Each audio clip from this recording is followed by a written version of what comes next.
the Pharisees, you have to understand, the Pharisees had a job. Okay, they had a job. What they were talking about, and when you read the other version of that same incident, it's really talking about a few garden spices that the Pharisees just had a little garden out in the back of their place. Okay, and they were raising some spices, and they went and tithed a tenth of that. Okay, tithed a portion of that. And Jesus said, "You should have done it. That's fine." All right, but he also pointed out to them that they were overlooking the more important matters of the law. The point I want to pick up here is that even though they were doing it on the side, part-time, Jesus said, yeah, you should have did that. You should have done that tithing. That's okay. All right.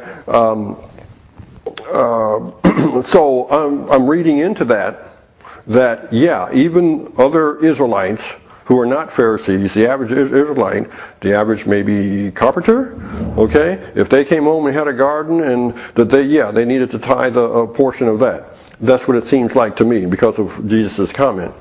Also, let me say this about the Pharisees there. The law never required the Levites to tithe. Okay, not like that. Not like the Pharisees were doing. That's not the way the law required them to tithe. All right, and I'll get more into that later. So their point of saying that their point of giving even those very little seeds, spices, okay, their point was they were trying to show how holy they were. They were doing even better than the law, right, to show how holy they were. No, and Jesus told them, you're overlooking the bigger picture, the more important matters of the law. Okay, so let's take a moment and look at this list. There's other Israelite occupations. Okay, take a look at those. Except for one of them, all of them, except for the metal forger, all of them are jobs that existed at the time where these scriptures were coming from. For sure, there were others. I just wanted to pick out a few where we wouldn't have to debate. Okay, people had jobs other than being farmers or shepherds. All right, that's the point. Now let me read something else from Leviticus 25. Starting at verse 6. Whatever the land yields during the Sabbath year will be food for you, for yourself, your manservant and maidservant, and the hired worker and temporary resident who live among you.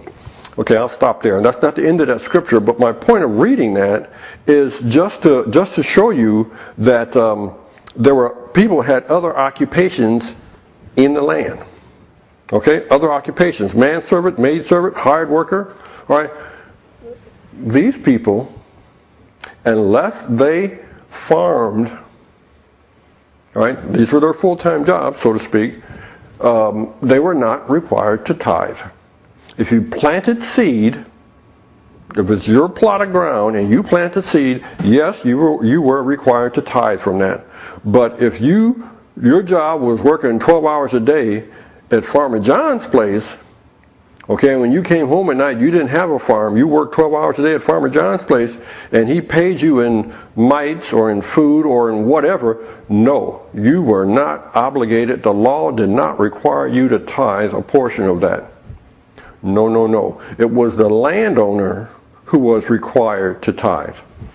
All right, the one who owned the land where the seeds were planted, that's the person who was required to tithe. Yeah, it wasn't everybody. I understand. I used to think that too. I used to think that there was a tithe and that all Israelites had to pay 10% of whatever they made. No. What are we reading here? Okay, what are we reading here? So it wasn't just a function of job titles. It was those who farmed or those who raised animals. All right. Now, let me take a look at let's go to this other worksheet, required tithes under the law, and let's go down this very quickly to see if I've covered everything. The name we give to this tithe, I'm calling it the Levitical tithe, and in parentheses I put crops, okay, so I can separate it from the other one. Why did they do it? We read the scriptures in Leviticus 27, chapter 27 of Leviticus, verse 30. Who gave the tithe? It was those who farmed. Not just farmers, but those who farmed. Okay, full-time or part-time. What did they tithe? A tenth of the crop, whatever crop they raised. When did they tithe? It was at harvest time. All right.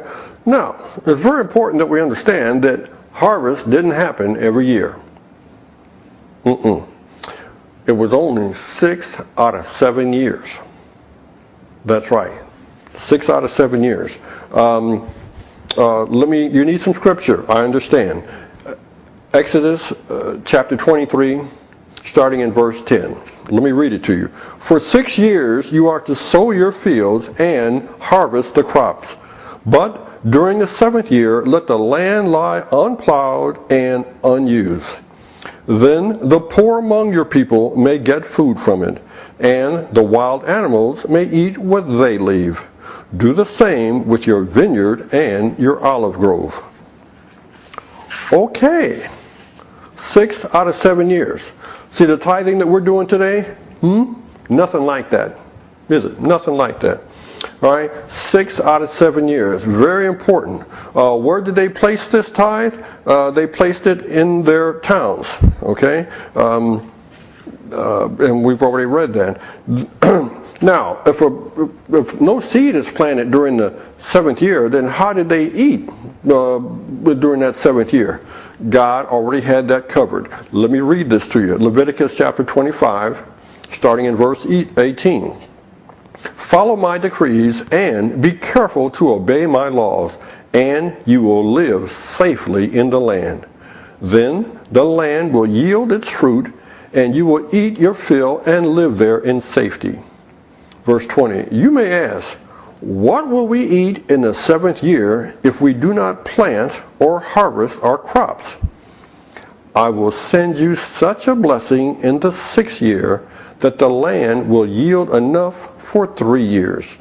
While you plant during the 8th year, you will eat from the old crop and will continue to eat from it until the harvest of the 9th year comes in. God had them covered. All right? Had them covered. How did they tithe? From land that they planted. It wasn't, if they had to plant the seeds. All right? When things grew wild, not just during the 7th year, when things grew wild, they were not required to tithe from things that grew wild. Okay? Who did they give it to?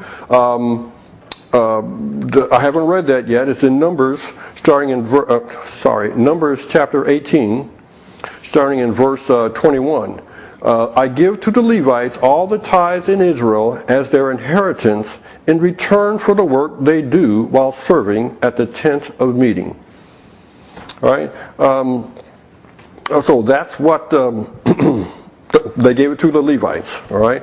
Now, I want to go to the next part of the Levitical tithe, and that's the tithe having to do with the animals. All right, I'm going to read starting in Leviticus chapter 27, verse 32. All right, the entire tithe of the herd and flock, every 10th animal that passes under the shepherd's rod, will be holy to the Lord. He must not pick out the good from the bad or make any substitution. If he does make a substitution, both the animal and its substitute become holy and cannot be redeemed.